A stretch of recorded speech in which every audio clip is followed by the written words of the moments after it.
Yeah, and what you rely on is not so great. I mean, that's all I'm getting at. You would Oh, kind who of do you have to rely on agree. for You'd reporting have to, about Ukraine and Russia? Who do you rely on for your reporting for that? I just rely on my intuition, basically. So nothing. Your feelings. Let's say that I sell a cheeseburger for $10 and it costs me $8 in labor and $1 in burger parts. So $9 to make the burger, and then I sell it for 10. If my labor goes up to $9 and the burger parts are still $1, now it costs me $10 to sell the burger for $10. Isn't that reducing my profit? No, do you not agree that like firms have an incentives to increase wages? Like you don't agree with that? No, I think firms have an incentive. Labor is a Okay. cost of doing business. I think you're going to pay the least you can for labor. You pay the least you can for all of your inputs, your cost Just inputs, of course. not. It's just not really true, right? Are you a big MAGA person? Yeah. Are you a big Kamala or are you a big Democrat? I I'm a mean, big Democrat. Yeah, I would have voted for Kamala 100%. Yeah, or I did vote for Kamala. I mean, I would have preferred I feel Kamala right like now. Yeah. you. Well, why is that? And also, I feel like you kind of are. You're probably like more in the middle. Possibly, you're not. You don't hold the same like far left ideals. For example, like you do use the R slur. I thought that was interesting. Um, Most Democrats are deathly allergic to that word. yeah, I mean, yeah, I'm an edgy gamer type person, but I mean, policy wise, I would say that I line up pretty wholly with the Democratic Party right now, and I would say that especially given how the past several months of Trump's governance has gone, I think in basically every conceivable way, I would have probably wanted a Democrat in office over Well, the current that would administration. mean you'd be a Trump supporter now because it's gone quite well. It's I only in the Democratic. It's only in the Democrats' head that he's doing bad. But what domain would you like to explore he's on in the that? Middle East, Iran, Israel, Well, so for Iran, like that was Russia, Ukraine. well, sure. I Go mean, ahead. so, well, I'm curious. So he said that the war in Russia and Ukraine would be over on day one, and that was a complete utter failure. Do you acknowledge that? He was being hyperbolic. He was doing what it took to get him elected, and he got elected, and he did the job. Like anybody that actually believed that, it must have been actually a Democrat. You know what I mean? So he said that the war was going to be over on day one for Ukraine, Russia. That was a complete utter failure. Do you acknowledge that? That was just a malarkey, man. If you didn't see right through that, then you're just silly. Like you don't know Trump, right? And I think you do, and I don't actually think you thought he actually meant that. Okay, if Trump was serious about the war being over on day one, that was a complete utter failure, right? Do you acknowledge that? Well, he didn't mean it like that. So yeah, sure though. I don't care. I guess have they been unaliving each other lately? I haven't Yeah. even heard of Ukraine and Russia. They've absolutely been continually bombing it. Trump himself has complained sometimes about it being bombed. I think he even truthed out that he was upset that he felt like Putin was playing him, which is laughable, given that's exactly what Putin does. But I don't think you know that. I think you're just making shit up. that Trump, you don't believe that Trump truthed out that he was upset because he felt like No, I Putin was don't think playing you him? know. No, I don't. That's ridiculous too. I mean, if you could try to prove that, that's fine. But no, I'm saying like they're still Wait. I'm bombing. They're just still to be clear. You unaliving don't each think other. that Trump truthed out that he felt like Putin was playing him? Is that what you're saying? You contesting Yeah, that? show me the truth. I didn't see the truth. Show me. I'm sure it doesn't Okay. say exactly what you say, and I'm sure I'll be able to poke holes in it. Just like all the other logic that you guys have, all your other debates. Like there's not one debate that you have that's logical and sound. Okay. Yeah, I think you just Uh, sent for the left because they lack, intelligent people with common sense. okay. I'll wait till somebody links me his truths because for some reason you can't Google search Guys, the someone send them the truth. Yeah, truths or Google. whatever on Just use the the AI. so Just we're use. not any closer to like an actual deal or a peaceful resolution to Ukraine How do you Russia, know that? right? Yeah, how do you know that? We don't, which means nothing. How So much there's no reason. are we hemorrhaging money? Are people upset? Why aren't we sending them money? I mean, obviously something. I'm not asking about Something's money. I'm changed. asking about a peaceful resolution to the problem. We're not any closer to that actually coming about, right? But how do you know that? It doesn't seem like it. They're still fighting. Nobody's publicly talking about a peace agreement unless a peace agreement There you go. magically. It's what you feel, what it seems like. So you're just kind of basing this off your emotions. Oh no, I'm sorry. Hold on. Is there a peace agreement right now between Russia and Ukraine? Is there a peace agreement? No, not that I know Okay, of. then there's not one. So there's not one. We're That way doesn't past day mean one. that doesn't mean they're bombing each other. That doesn't mean they're not closer to a peace deal. We haven't seen any evidence. There's no evidence of them being closer to a peace deal, is there? You would have to make the you would have to prove your claim. You stated a positive claim. You'd have to back that up.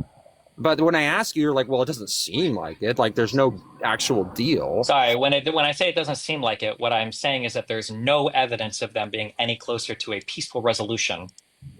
It doesn't between seem the two. like it doesn't seem like we've seen it in the news lately. It doesn't seem like I've seen people getting bombed. I haven't seen drones taking out troops. I mean, it doesn't seem. It does seem like they're actually getting closer to a peace deal. You know, and maybe that's well, that's just incorrect. They're still fighting. They're still attacking each other. There's nothing. How do you know There's that? no indicate. Right? How do you Because know we can that? Google. We can literally look up Go articles of ahead, attacks Google it. on. Show me. Yeah, you made a claim. Now back it up. Yeah, you know how this Google things work. You still aren't able So to show I me just the first Googled two Russia sources. attack Ukraine, and I see in Politico.eu, Russia Ooh. kills 17, injures scores in one of its deadliest attacks on Ukraine. Amid its summer offensive in Ukraine, Moscow hit industrial center Dnipro a day after slamming Kyiv with missiles. Wait, are you So saying it their seems deadliest attack was unalive 17 people? You got to use it says TikTok for any language too. Can I see the it says source? And what's the date on that source? Can you like blow it up? Where are they getting the information? What's the actual source though? Like I don't want to hear like you know. So really quick, an does this opinion guy, piece. even if we do show you the source, you don't seem like you give a fuck about the source. no, he's going to reject it no matter what. Yeah, because but- you're just telling me an opinion piece, what they think of the source, what they believe the source to be.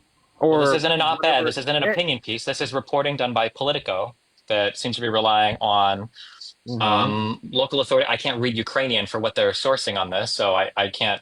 Also, this Oh, guy shit. doesn't. I mean, Crazy. he doesn't seem like he wants to even engage in honest debate. So if you want me to move on to someone that, like, you can always tell me, hey, this guy's dumb. Move on. Like I don't. Oh Well, that's wow! okay. I mean, That's it's good. tough. I think it's good to demonstrate. Like this is the endless debating with MAGAs, the constant obfuscating, the inability to I haven't recognize reality. obfuscated. I've just asked you to prove two of your claims. You haven't been able to prove either. Like, what are you talking about? Well, if anything, so you're losing this debate. I literally just sourced you a Politico article. You can go read it. I guess you don't believe me. Yeah, It's not really. hot garbage. Nobody serious contends that these two countries are still at war. So I can't even No, believe you that's a just contention. told me. Sorry, go ahead. Yeah, I mean, if you want, you can go.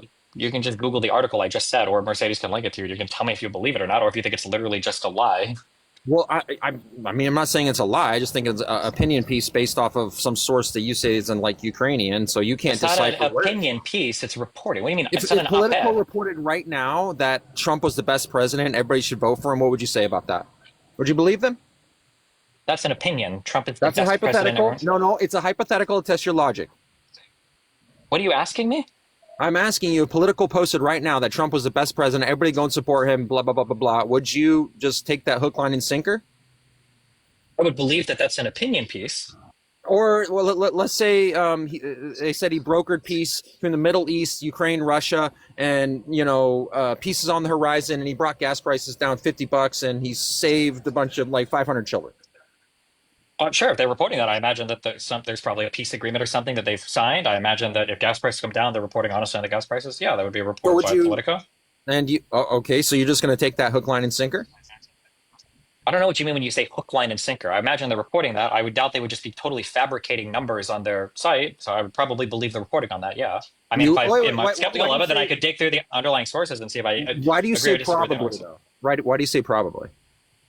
Because I'm generally going to believe what's posted in a place like, especially like Politico, like AP, Reuters.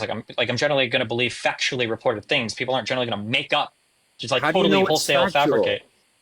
Because I'm reading it. What do you mean? How am I gonna? How else would you know? Okay, but you're saying generally, as in like it's not always the case. It's not inconceivable that somebody could make a mistake or report something incorrectly. That happens. But Yeah, just short exactly. of me flying to Ukraine and personally visiting Zelensky and then personally asking for visual proof so that I can see a document signed, at the end of the day, I'm always relying on somebody reporting something, no? Yeah, and what you rely on is not so great. I mean, that's all I'm getting at. You would Oh, kind who of do you have to rely on agree. for reporting You have to- about Ukraine and Russia? Who do you rely on for your reporting for that? I just rely on my intuition, basically. So nothing. Your feelings. I You mean, just I earlier watch. said that I feelings watch. are bad. Intuition is your feelings, I right? wa- So you rely on your hang feelings on, for it? hang on, hang on. Because I have a higher rational conscious, I can use deductive reasoning, and of course, I'm watching the news. I'm watching everything you're watching. We all see the same Wait. thing, What does deductive right? reasoning mean? Deductive reasoning is you can go A plus B equals C, and you don't have to Okay, use and a what are source, or you do use you a don't use a source, but source? you What is A and B? no, I'm saying you can use deductive reasoning to extrapolate what you believe to be true from that source, or from that opinion piece, or from whatever I you're think that's seeing, right? induction or abduction, not deduction, but we don't have to philosophy jerk off. But at the end of the day, Sure, you have sure, to sure. find a new source, right? So you're reading a new source, and I'm reading a new source. So you believing a news source is better than me believing a news source? What news sources do you think are more trustworthy than the news sources that I'm relying on, and why? I never said what I believe is better than what you believe. I'm Okay, not then the how one. are you I'm not the formulating one your sitting here opinions? What do making you? claims. I do. This is an internal critique about your logic and your You're not. claims. You That's haven't. it. This is not an internal critique of my logic. My logic is Yes. fine. You're No, having an it's issue not, with. because you said. Remember, I got you talking, right? You're giving me all your claims, and you're telling me what you believe to be true. This is an internal critique on what you are thinking and what you believe to be true. Yes. I generally believe things that I read from credible mainstream media outlets because they have a whole extensive network of people that are in charge of reporting stuff. Generally, the reports are highly corroborated, and 99% of the time, factual matters they report on are correct. Therefore, What do when I'm you? reading a credible, whole mainstream media source, I'm generally going to believe that whatever facts they're reporting are going to be credible facts, and then I'm going to use those credible facts to base. I'm going to base my opinion on whatever's going on based on the facts that are being reported by these places. Yes. You just randomly Googled, and the first thing that came up, you believed. Right? That's what happened. Don't act like you were like looking into this before. You had no idea.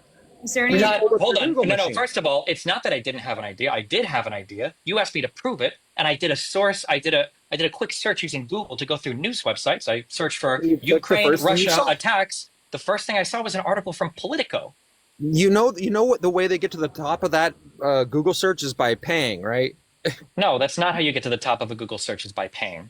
Well, that's one way. If you have an SEO, No, it's not sure. the way. No, Yes, SEO. it What is is the this? way. What is this? 1998, where you're hiding stuff in the header of your web page? No, you do it because it's linked for relevance. Because there's a billion different types of algorithms that crawl through websites to figure out what's relevant to a thing that you're searching for. Yeah, all controlled by Google, which you believed hook, line, and sinker the first thing you looked and clicked, which was at the top. Am I wrong? Okay. You keep saying hook, line, and sinker like you're proving something. I'm believing what's written on the website Politico that has That's what I'm their saying. You own shouldn't reporters. be doing. Okay. This is the problem Okay, with then Democrats. give me an alternative. Give me an alternative news source that I should believe instead of Politico. La Chica, are you? Did you vote? I don't know. You'd have to do a little bit more research. I don't and know. put- So you have nothing. You have nothing. So you I'm lost your trying to own say internal something. You're gonna critique. make You a have claim nothing. like They're that. not allowing me to because I'm a woman, so it's No, fine. that's not what's going on. They're finishing a debate. I'm just asking, are you MAGA? I am indifferent. Let's just say I'm his. Are you also intoxicated? What? Never mind. Anyway, well, it was nice chatting with you, Who Dustin. said I that? appreciate Go that. ahead. Show your face. Okay, La Chica, did you vote for MAGA? No. Okay. And again, me being me, you need to understand that I grew up in this country. I literally went above and beyond. I literally have supported everything and anything. Don't. Like, y'all are arguing over little things that do not. In I think La Chica is smashed, so we're gonna be moving to the next career. Sorry. La Chica based queen. If I was getting drunk and going on live spaces, that just seems like a grand old time. So That's it. I That's approve. it. We have someone with 1 million followers, so they said they found God. I gave up fame to find God. That sounds great, man. You should let's take you out. Hi. Did you vote for MAGA? I think that politics is a way for the individuals at the top, the billionaires, to continue dividing the people. I think that you're all pawns in a game of political destruction, instead of recognizing that we have the ability to work together with our honesty, our experiences, to rationally come together and continue progressively evolving. Why, if billionaires at the top are all seeking to control society, then why do things like wars happen that are really bad for the stock market? Well, I think that wars happen because we are unintentionally enabling them. We fail to recognize that we are the government. Yeah, but why would the billionaires make wars happen if it's bad for their portfolios? I don't know what you mean by their portfolios. I don't really think they care about their portfolios. I think that whoever's at the top, what they care about is resources, more control, and they're not very intelligent.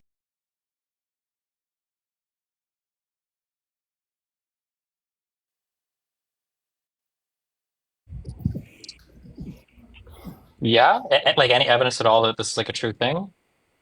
Oh, yeah. The evidence is going to be it's self-evident. When you look at literally any kind of problem, literally point to anything, it's going to stem from. The evidence can't be that it's self-evident. I would just have to assume everything you're saying is true then. And I.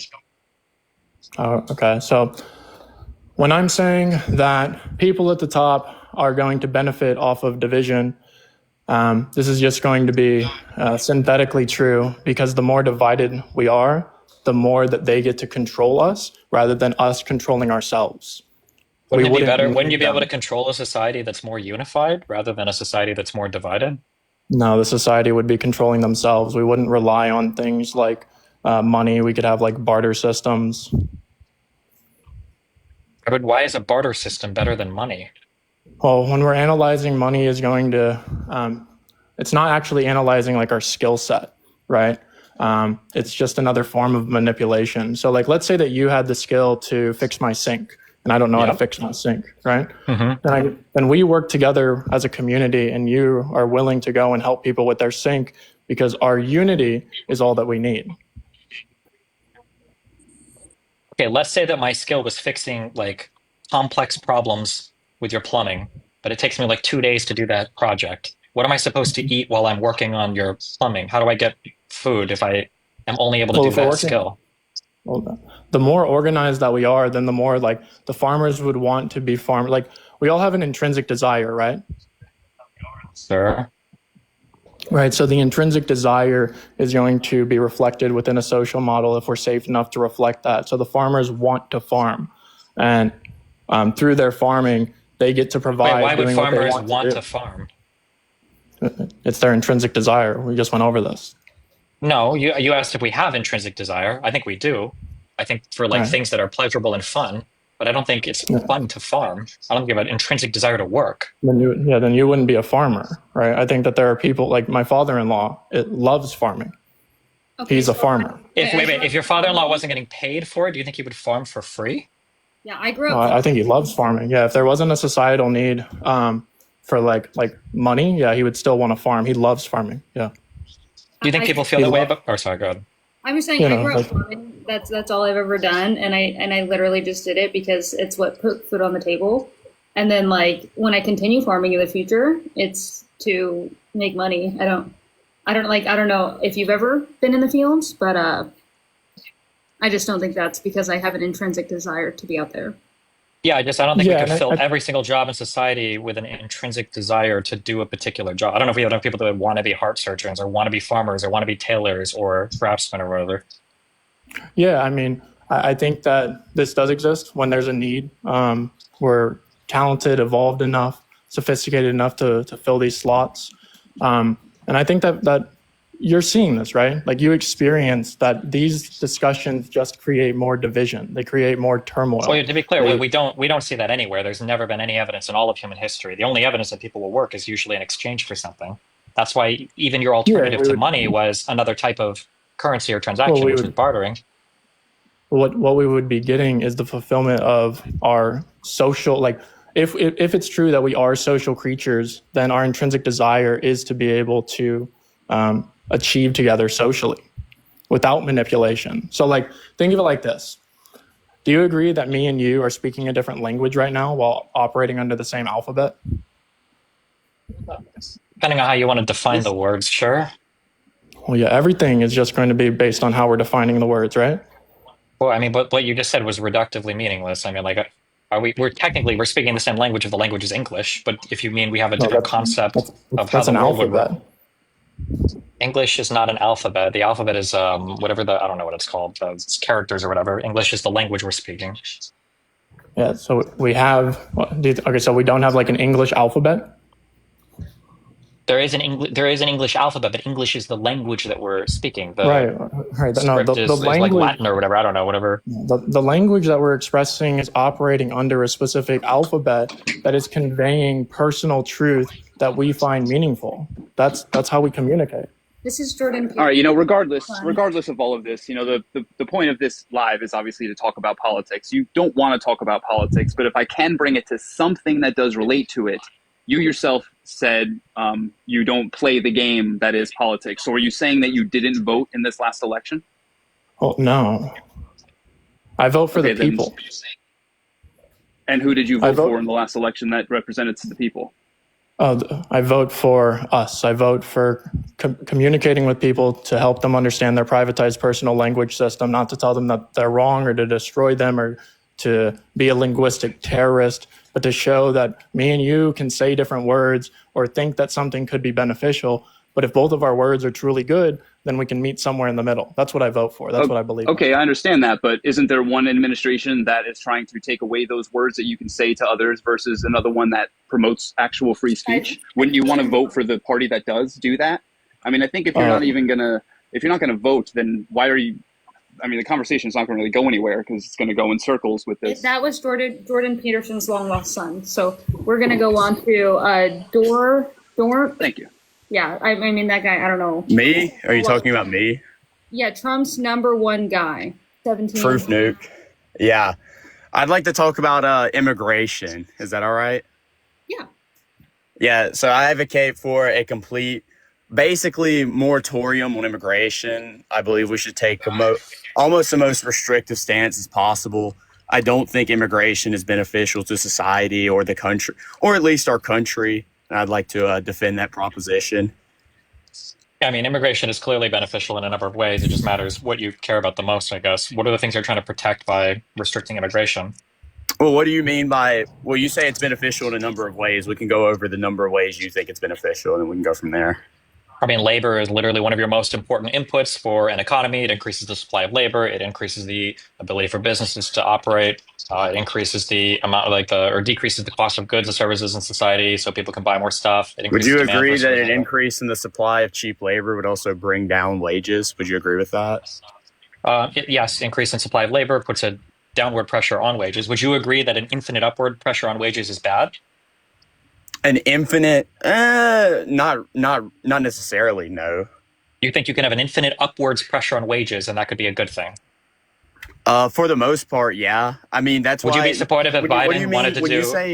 When you say wanted to have like $100 minimum wage, would you think it'd be a good idea? I mean, that wouldn't be a good idea, no. But when you say an infinite upward pressure on wages, that's generally why we want low unemployment, is because it causes the labor market to be tighter, and thus wages are going up. More people are employed, more people are spending. Generally, we want labor to have somewhat of a larger, relationship, bargaining power, et cetera, over capital. Yeah, but when unemployment gets too low, that's not good. We want unemployment to be a little higher. Like if unemployment was 2% or 3%, like it was for a while, that's not good. There's too much upward pressure. Why is that not good? When we had unemployment at 3.5%, the Fed still failed to meet its target inflation rate. So apparently, your made up Goldilocks land of unemployment rate really wasn't that. Why would unemployment being that low defeat the purpose of the Federal Reserve? I didn't say that. I said the Fed failed to meet its target inflation rate. We didn't see a wage price spiral when we had that much low unemployment. Well, I mean, I don't understand what the point of this is. Like the Federal Reserve enacted monetary policy to try to. Well, it's not so much I understand it. It's that you're trying to say that because the system didn't collapse in 6 months when unemployment was low, that defeated the entire theory of how unemployment and inflation have a relationship with each other. This is a blunder. This is a blunder on your part. So this is a blunder. I said that the Fed failed to meet its target inflation rate when you brought up we don't want unemployment to be that low. Okay, so generally, when you say unemployment, we don't want unemployment to be a certain level. You're talking about how there could be a wage price spiral when unemployment gets too low. And then you brought up, it was at 3%, somewhat, and that was bad. When we were at 3.5%, the Fed failed to meet its target inflation rate. Target inflation is around 3%, usually 2 to 3%.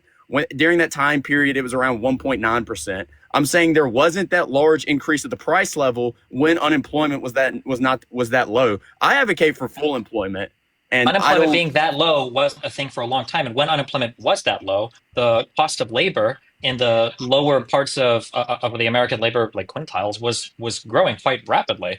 I think in the and it didn't translate to a higher CPI. Well, it did. I mean, these things take time, right? The markets are relatively fluid. They will adapt. It's not like they adjust immediately. Is that your impression that that all prices will change immediately and they are instantaneously reflecting every I'm single saying market condition? said there's been a targeted unemployment rate for a long time now, and every time we go below that, there has been no large increase of the price level. This like made up like natural rate of unemployment's relationship to inflation. I don't really see that. There's almost like a very small to insignificant correlation between prices and unemployment. So then why do you think every single central bank in the world tries to keep unemployment around like 4.5 to 5.5%? Do you think everybody is wrong on that? Oh, 100%. Well, not everyone's wrong. We have economists who understand how the things work. They're just not in charge of the Federal Reserve. Like Larry Summers said that like he could not explain why monetary policy failed to recover like the 2008 recession. The way that we do monetary policy is like really, I would say it's not that good. Is there any economy in the world that runs at full employment or that has run at full employment and been beneficial to that? There's been any economy. I mean, I would say maybe there's been places that had like a job guarantee that abolished like involuntary unemployment. Yeah, probably. Wait, I asked, is there any economy that's ever ran at full employment? When you say full employment, do you mean like 0% unemployment or like 0.5% unemployed? What do you mean by that? You mean like literally every single applicable person is employed, right? No, I said no. Full employment doesn't necessarily mean that like every single person that could operate in the labor market has a job. It just usually generally means that like the people who want a job have a job, and so like involuntary unemployment basically isn't a thing. Okay, so like your U3, what we usually use is like the unemployment number. That would be at about 0%. Would it be about? I mean, maybe. I don't have a problem with that. Is there okay? And then so then my question is there any economy in the world that operates with a less than 1% unemployment? I don't know. Probably not. Okay, so how are you supposed to evaluate this question? Well, the relevance is you're positing that there's some ideal way to run the economy, and that's done contradictory to every single economy in the world, and we can't even source a single economy that has ever done something like this. And that's not what happened in this train of dialogue. You said that we don't want unemployment to be too low because it will cause a wage price spiral. And you said when we get to around 3% unemployment, like we did during Trump's first administration, that was bad. And then when I told you that the price level did not even get that high, the Fed's failed to meet its target inflation rate. When unemployment was that low, we didn't see a large increase in inflation. I'm saying that generally when there's low unemployment, like we've seen, and when we have like this somewhat targeted unemployment rate, usually we don't see this large increase of inflation like you posited we would. I didn't say, first of all, inflation I think is usually a lagging indicator to like price increases or cost increase of labor. But there's a whole bunch of other things that could blunt that effect. I'm just trying to figure out, is your qualifier that like if unemployment goes to 3%, if we don't see within 1 month like a spike, it's a full year. It's a full fiscal year. Okay, but like there was inflation. I mean, like what is the counterfactual? Like how do we measure what the inflation? Wait. So when we had like a long period of around 3.5% unemployment, that fiscal year we also had the CPI at around, I believe, like 1.92%, something around that, right? For what year was this? I believe 2019. Okay, like generally, talking the post-COVID time then? No. That was right before COVID, I believe. Like okay, either way, there's not that large. There's almost hardly any correlation between like unemployment and like prices. Okay. Just talk me through the theory of how this could possibly be the case. If you agree that... You need to posit why it would be the case. Sure, I can very easily do that. If unemployment gets too low, we agree that would put an upward pressure on labor, right? That if there's fewer people seeking jobs, that firms would have to offer more money. I think we would agree, or I would say, that cost of labor is a huge cost of doing business. and that as your cost of labor increases, you would have to charge more money in the final product in order to return No. a profit to the end. Okay. How would you make extra money? Oh yeah, because when people are making more money, they're also spending more money. So as people are spending more money at businesses, you're usually going to see the profit margin go up as people are spending more. This is Well, just but if wage. you're spending more wage money, that profit. means if you're spending more money, that means that the prices went up. That the prices went up. What are they spending more money on if the prices aren't going No, up? no, What do no, you no, mean no. they're just If buying people more are stuff? if people have more in their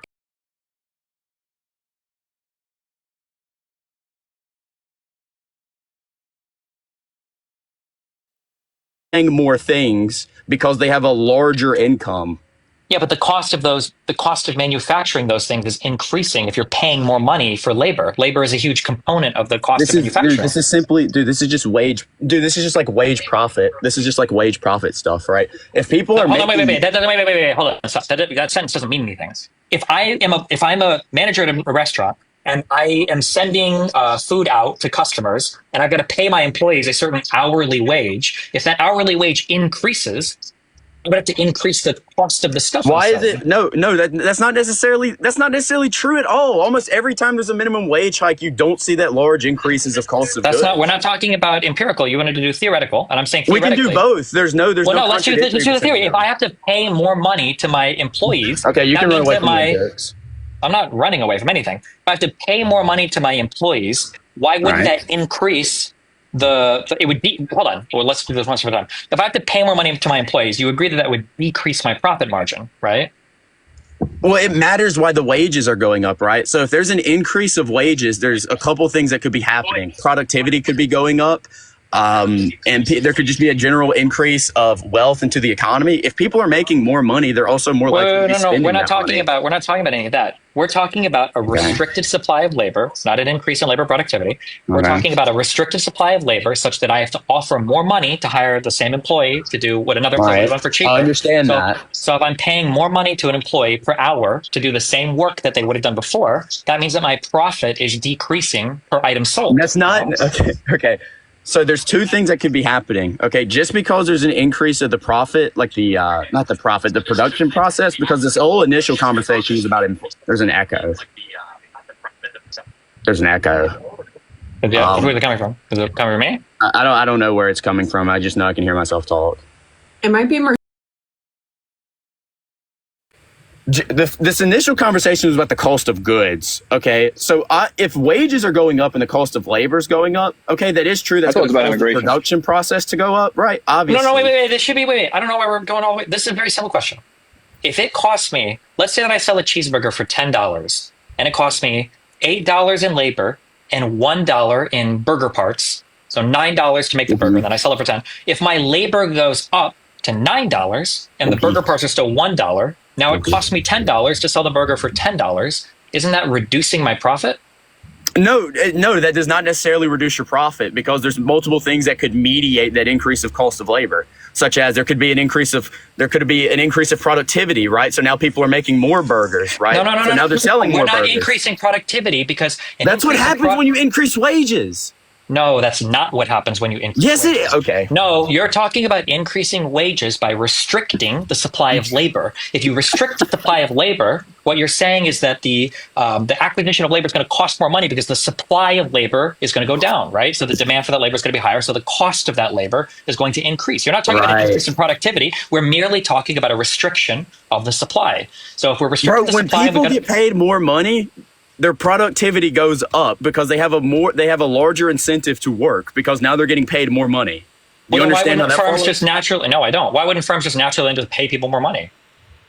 You don't think there's an incentive for firms to pay more money as if there is of course equal competition in the labor market and things of that nature, just like if all that things else existed, then why would they do? Then why wouldn't they do it right now? Because there's there's monopsony power and there's unequal relationship to capital to labor. But generally, right? Do you not agree that firms have an incentive to increase wages? You don't agree with that? No, I think firms have an incentive. Labor is a cost of doing business. I think you're going to pay the least you can for labor. You pay the least you can for all of your inputs, your cost inputs, of course. It's just not really true, right? Because there's a reason why as productivity goes up, wages also goes up, right? It's because as you pay people more and as people are producing more things, they get compensated more for that labor. No, the reason is because more productive labor is generally lower supplied, right? There's usually a lower supply of more. No, you think there's a higher supply or a lower supply? That's not why more productive people get paid more money, dude, because people can be working in the same firm doing the same job and be more productive and they'll get a raise in their pay. But in general, more productive labor is more scarce than less productive labor. That's true, but that doesn't contradict anything I said. No, but I'm explaining why people pay more money for more productive labor. People don't become more productive because you pay them more. You pay them more because they are more productive. You pay them more because there's a higher demand for higher productivity labor. Both of those things could be true. You see how both of those things could be true, then my question would be, why don't firms right now just spontaneously offer more money to their employees? Because there's an unequal relationship to capital to labor. It doesn't matter if there's an unequal relationship. You're telling me that there's an incentive. Yes, it does. You're saying that if the firm itself offers more money to the employee, isn't it a higher productive employee? Isn't that good for the firm? So you're telling me right now that firms do not have an incentive to increase wages? You don't think that happens? You don't think there's been a nominal year over year increase in real wages? You don't think that happens? You don't think that's happening? They can increase wages, but do you acknowledge that a firm wants to pay the least possible because labor is a cost of doing business? Sure. Okay, that's all I'm saying. So a firm's goal is to get the least amount of money possible, or is to pay the least amount of possible to get the most work possible. No. The firm's goal is not to pay the amount, pay the least amount of money possible. It's to make the most amount of money possible. That's why and making money is profit. That's why the difference between your cost and your. That's why Ford, that's why everyone's knows Ford for decreasing the work hours and things of that nature, because if you treat your workers well, they'll be more productive. The goal of a firm is to make the most money as possible. It's not necessarily to decrease the amount of cost of everything as possible. Those firms don't do very well. I mean, there's going to be a limit, of course, because there's going to be hopefully other firms competing with you for paying employees a certain wage. But in general, do you agree that employees are trying to get the most money possible for their labor? Yeah. So why wouldn't the contrapositive of that be true? If employees are trying to get the most money for their labor, then shouldn't firms be trying to offer the least amount of money for the labor? No, that doesn't necessarily follow, right? Because, employees, their salary is reliant on their labor. Okay, they're reliant on the business. Okay, the business is not their profit margin is not necessarily reliant on their employees. Do you see how that follows? Okay, no. we're gonna let RC have a go at it because people in the comments. Okay, it was nice talking to you, Destiny. I hope you your relationship with your son fixes because you blocked him on Twitter. Don't worry, I hope my relationship with your mom continues to be great. Yeah, real good, funny, Yod. It is. What a note to end on. Yeah, I think. Zooming in, we should take LGBT out of schools. Zooming out, it's immoral.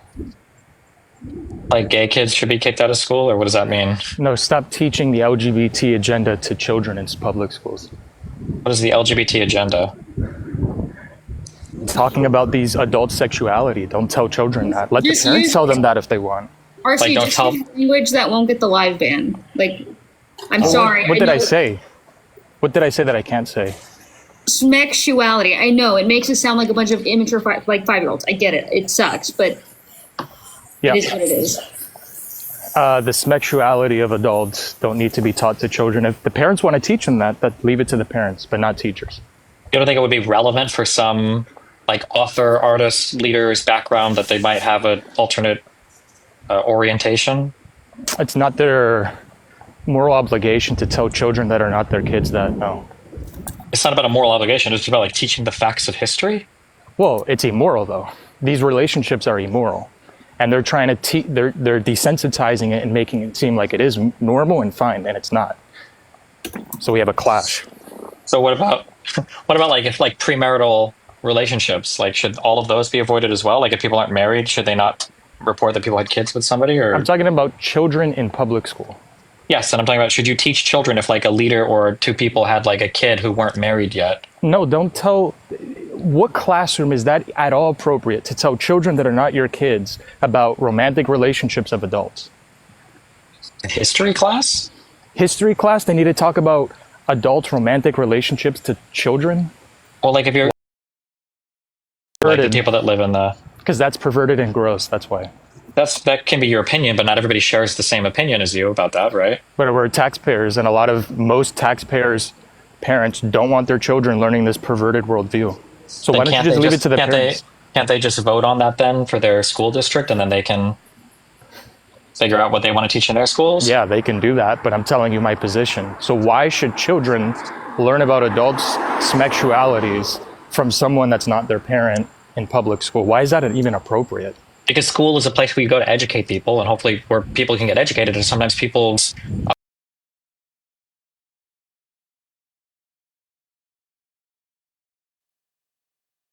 What is a child learning that a grown man puts his wiener in another dude's butt? Education. That's disgusting. It's perversion. I mean, I think if you're fixated on the actual sexual act or whatever the act itself, yeah, that would be kind of weird. I don't think you need to go over that. But I think that learning about a person's orientation might be relevant to the struggles or whatever that person faced in life, and understanding that might give you some insight or understanding into it depends on what you're studying in history, I guess, right? Well, I mean, he can. I think he's fine to come back as long as he censors those words. He won't. That guy is. From what the chat says, he's notorious for saying anything he can to get a live taken down. But he will. Huh? He'll respect the rules. Just tell him what he can and can't say. But I can't. Like, if he is every single time he says something, I can't just be like, okay, you can't say this. Okay, you can't say this. Okay, you can't. I mean, by the time we get to all 150 words that he blurts out, that would be common sense not to say. The live. Yeah, I was just saying if you bring him back to count. Oh, you go ahead and you do your thing. Oh man, I don't even know what to argue with Destiny about. I was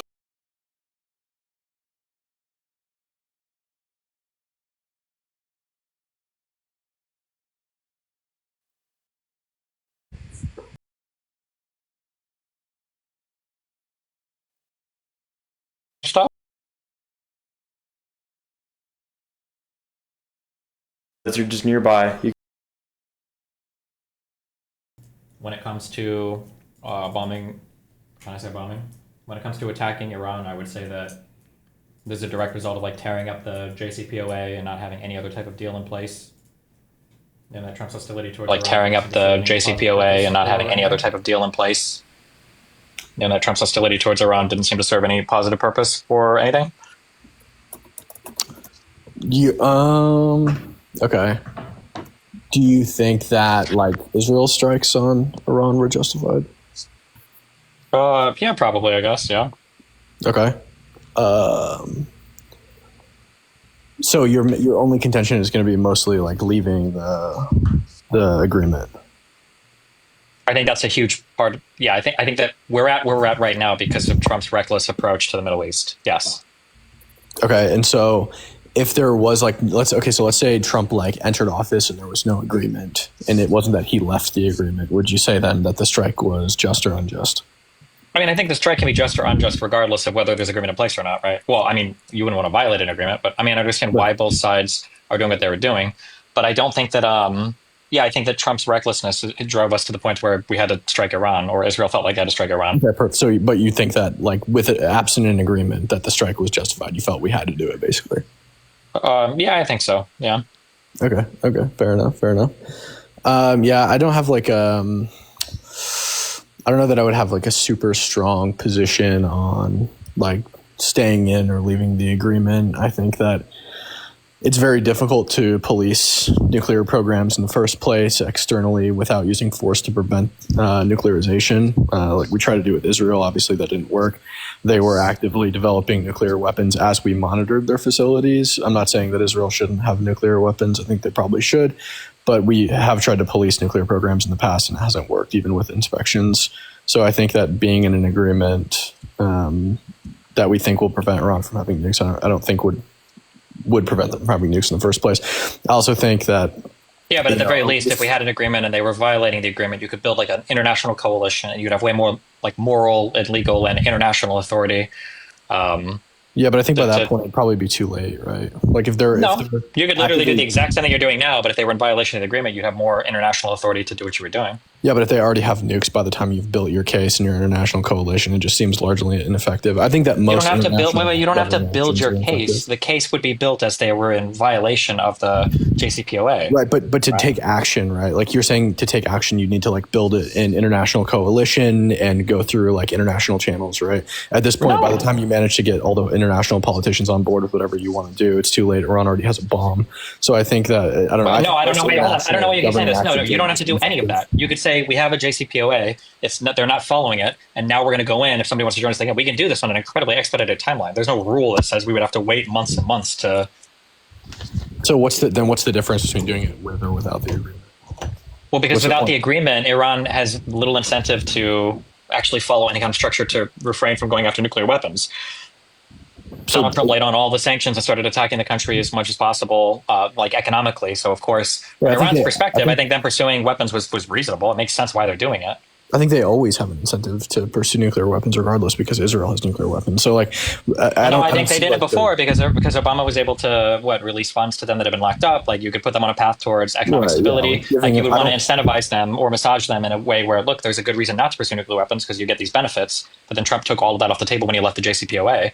Right. I don't think that it's a good idea to prop Iran up in the first place, right? So if you use force to prevent them from having nukes without propping them up, I think that's probably the most ideal option as opposed to like giving Iran money. Because But they do can we still want it to be? Do develop we the want bomb Iran to be even a with- failed state? Wait. Again, we were doing the same thing with Israel. We were giving them money and weapons, and they developed. Israel's not a nuclear failed weapons. state. That's not even remotely related. I'm saying what should the goal be for Iran? Iran's not a failed state right now either. Sure, but do you want them to be a failed state, or what is the goal for Iran? No, we don't want them to have nuclear weapons. We also don't want to prop them up, though they're our enemy. Okay, so then the goal is to. We know they're hostile, right? So giving them money probably isn't the option. We don't want them to have nukes. We should use force to prevent them from having nukes. We also shouldn't prop them up with money. It doesn't make any sense. And, It's not and about just because propping we them give up with money, it's about just like not Steven, sanctioning them. because we no? give them money and weapons doesn't mean that they're going to not develop a bomb, right? Again, we did this exact same thing with Israel. Now I'm more sympathetic to Israel because they're not hostile maniacs, but we gave weapons and money to Israel and told them they can't develop a bomb and did inspections in their facilities, and they still developed a bomb regardless. I don't know what the tie to Israel has to do with this. I'm looking at for Iran. Okay, I agree. We don't want Iran to have nuclear weapons, so I feel like we should pursue the path that makes the most sense to make it so they don't get nuclear weapons. And it seems like some level of economic cooperation was good there. But then Yeah, the Donald point. Trump The point is that we had a denuclearization or a nuclear proliferation agreement with Israel as well, and they did it anyway. We did all the things with Israel that you're saying we should have done with Iran, or that we did do with Iran, and it didn't work. They still. it was a developed different a bomb. time. It was a different time. So what? It was a different set of conditions around the planet. It was a different set of things going on that enabled Israel, jointly with South Africa, to do the research and to do the testing and everything to procure nuclear weapons. But this was done in the 70s or late 60s, and early now there's 70s. more But like access to information about how to develop a bomb. Like Iran. but could I'm develop a just bomb. saying that just because Israel developed a nuclear weapon back then doesn't mean that everybody will take the same process. Like I think things have probably meaningfully changed around the world. And if we think it's inevitable that they're going to secure a nuclear weapon, then what? So do we just keep bombing them every time they go for it, or? I suppose so. I mean, tell me this: what conditions are different now? Wait, but you understand that we didn't just like send Iran like a bunch of billions of dollars. Like you know that we're just unlocking sanctions, and they actually don't have direct access to Yeah, that why money. should we unlock sanctions to our enemy? That you Because but you sanction is a under- punishment, no? But yeah, that's Well, true. not But just sanctions aren't just punishments. wait, but the There's money, still the money. restrictions. Wait, do you understand how they get access to that money? Because the way that they get access to that money is tracked. Like we track what they do with that money. Well, we don't. The United States. I'm sure. So like, if Iran gave us money, yeah, we're tracking the money. Like, I doubt it, right? Like, we No, really we are. probably have We no are. idea Look at what the they're doing with the organization money. that tracks it. And It's a third party that tracks again, just because you have inspections or you're tracking whatever doesn't mean anything. Because again, we did this exact same thing with Israel, where we policed their nuclear facilities. They were producing energy. We told them don't produce a bomb, and they did it anyway. We gave them money, we gave them resources, and we said we'll give you all this stuff. Don't produce a bomb. We're going to do inspections. They did it anyway. So I want to ask Stephen, what conditions he thinks are different today that The would. conditions are that we really don't want Iran to get a nuclear weapon. I think we were a little bit more indifferent to the South Africa, Israel nuclear projects. Okay, wait, Nuclear wait, was hold on. it was the Soviet Union time, and people were getting nuclear weapons, and I think we kind of like weren't as concerned with it. Okay, so the argument is just that, like, you think we basically, like, just let Israel get a bomb even though we were inspecting their facilities? Do you think it was like I think basically, I mean, we knew they were testing it, right? There, I don't know what the name of the island is or whatever, south of South Africa, but like we saw the nuclear testing happening. But I think we were just kind of like indifferent-ish to it because it was us versus the Soviets. It was the Cold War.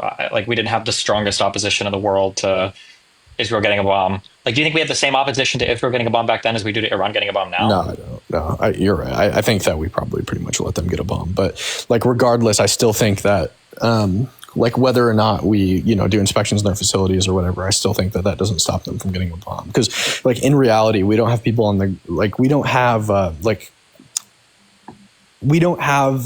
an intelligence apparatus that is capable of like monitoring everything that Iran is doing, especially if they're doing it underground. Like, we have the only thing we needed access to, I think, was their nuclear facilities where they're doing all of the uranium enrichment, right? It's not like you can hide that. Sure you can. I mean, sure you can. You could just build a facility in a different place. Like, I don't think that they're it would be huge difficult. facilities that require a ton of energy. You can't hide 1,000 centrifuges, right? I think their current facility is pretty hidden. We know where it is because we're doing inspections on it. But I don't think if we say we know where it is, I feel like that's the opposite of it being. I still don't think it would be difficult for Iran to hide the development of a nuclear bomb, regardless of whether it was the same level of. If we believe that, then shouldn't we be like bombing them like into another administration right now? Then, if we think they could hide and possibly secretly go for a nuclear bomb now. What was the question? You make it sound like there's like an inevitability right now then that they're going after nukes and that they're going to get a nuclear bomb, and so shouldn't we just like bomb them Sure. I think that we should like basically obliterate their capability of having a bomb for sure. Yeah. Okay, I guess I feel like I would hope that there would be a better way to do things, that like you could use like the carrot instead of the stick, and I feel like the Obama path on that was better than the bomb stuff that's going on right now. Do you think that it would make sense to like use the carrot instead of the stick on North Korea?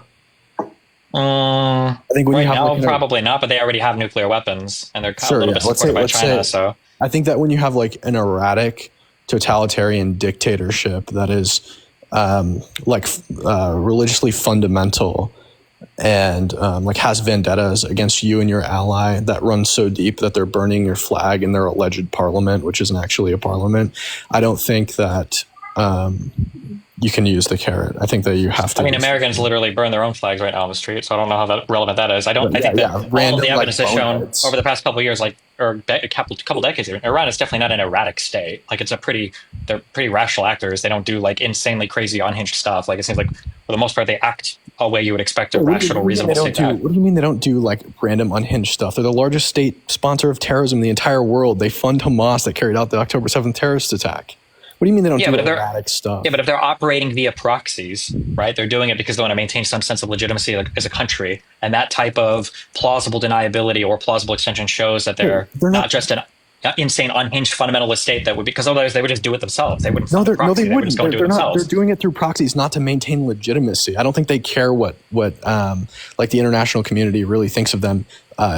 Evidently, to some extent they do, right? Like everybody knows that Wagner Group was part of Russia, but like Russia still operated over Iraq, and they have that plausible deniability there. But everybody knows it. The reason that they're doing it through proxies is because they're not capable of waging an intercontinental war. It's not because they want to maintain international legitimacy. It's because, okay, we have a group positioned here that aligns with our values. We should just give them money so they blow up Israel for us. It's cheaper, it's more effective, and you don't have to wage a cross-continental war.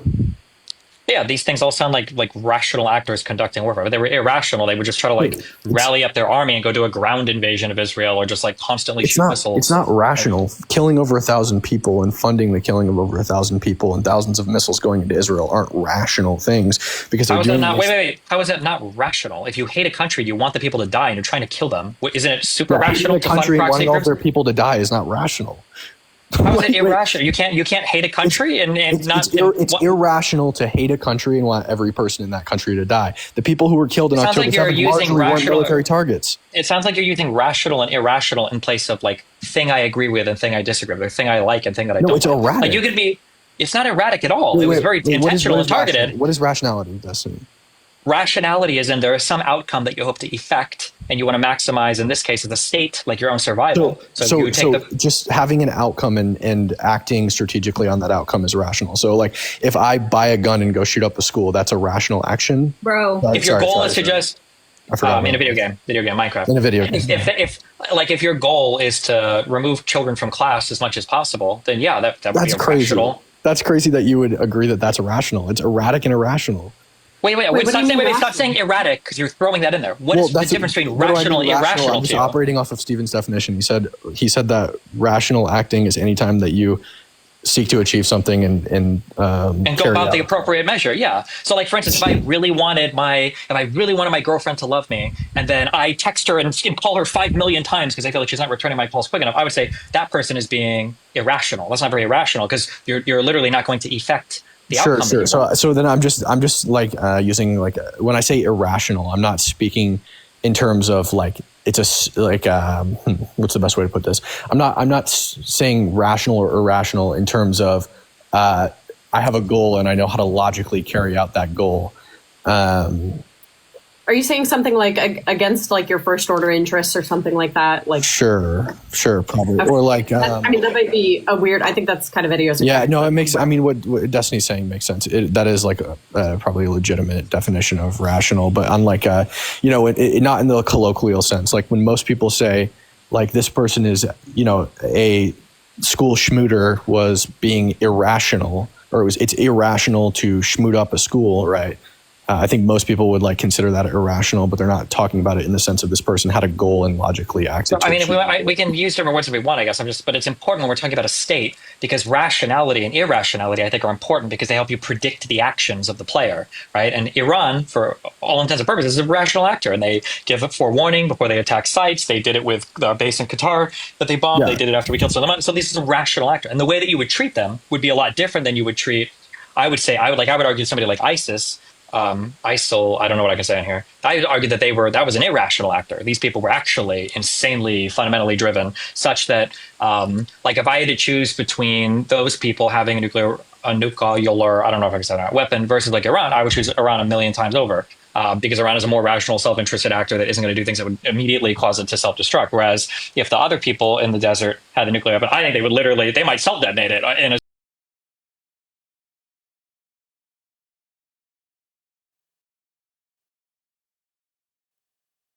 we're acting rational. I think it does come from self-interest, which I guess under your definition would be rational. I think the reason they do it is because in the Middle East, well, actually 2 reasons. A, posturing, and B, in the Middle East, it's like very obvious if somebody attacks you, like you have to respond or you're viewed as weak. And if you fail to act and you fail to respond, you risk being overthrown by your own people because you're weak.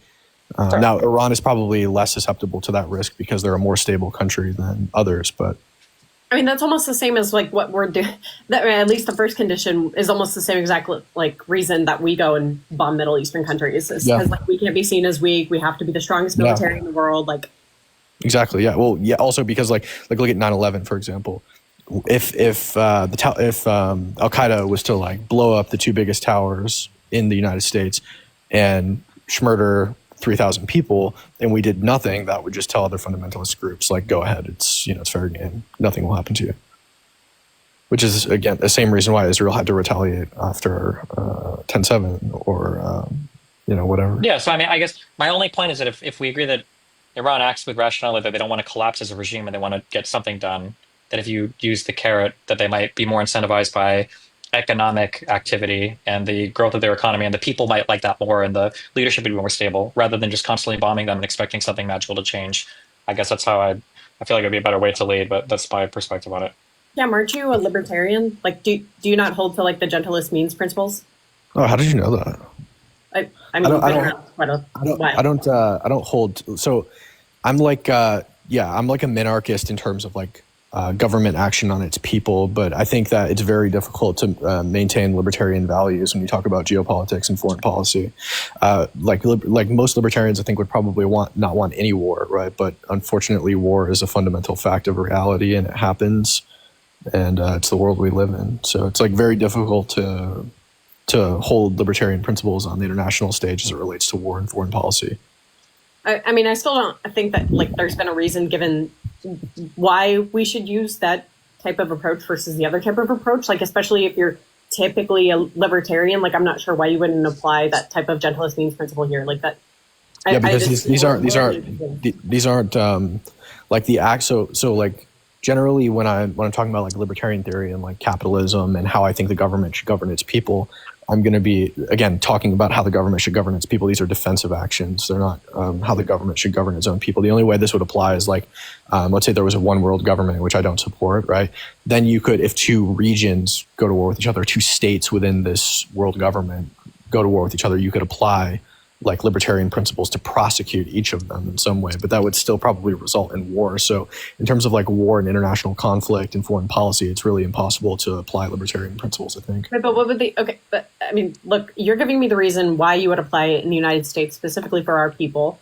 And then you're saying, okay, well, we should be able to like apply a different principle outside of this for some reason, because I feel like there will be war afterwards. I'm not sure. And it really is. I mean, it does basically like boil down to libertarian principles, honestly. Like, I guess more so with like Israel, but not this specific thing. We're kind of defending our friend a little bit here. And also, obviously, we don't want Iran to develop a nuclear weapon that's capable of striking the United States, because as of right now, they're not capable of striking the United States. But we know that they want to kill the United States because they openly chant death to America. So I don't know. We are. I mean, tons of countries. Like if you go there, you can find some right wing extremist group that's going to say like death to America, like that. Right, but it's not a right wing extremist group. It's their government. Well, some of their government officials are saying that, yes, but there's not evidence. They're actually like chanting it in massive halls with their politicians. Okay, look, if there's not evidence though that has resulted in some like full out war, or it's like a threat. If there's not evidence that that's going to be the case here, I don't understand why you would take the more aggressive approach. So like in terms of like non-aggression principle.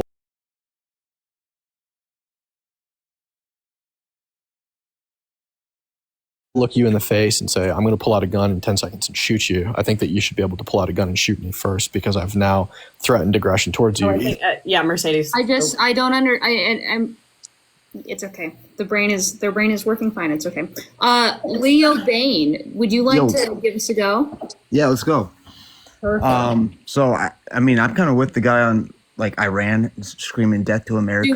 Hold on. You're sure enough real strong here. Do we want to go? Because I think the audience is like done with the war topic. Do we want to go? What is your other war topic? Also, I have to leave because it's past 9 o'clock for me. Okay. I can do this again tomorrow if you want, though. But perfect. Yeah. Thanks for having me on. I love you. I love you, Cam. Is he gone? You're the absolute best, dude. Go, dude. Where did he go? Who? Oh, well. Cam. That was the guy that was here before, right? Oh, yeah. Cam Higby? Yeah. Wait, you guys know him, right? Or I assume you do? Yeah, I thought you've talked to him before. No? Yeah, that's why I said I love him. I said I love you, Cam. Oh, girl. Okay. Never mind. No comment. Wow. Okay. All right. I love you guys. I'll see you guys later. Peace out. Bye. Later. Bye.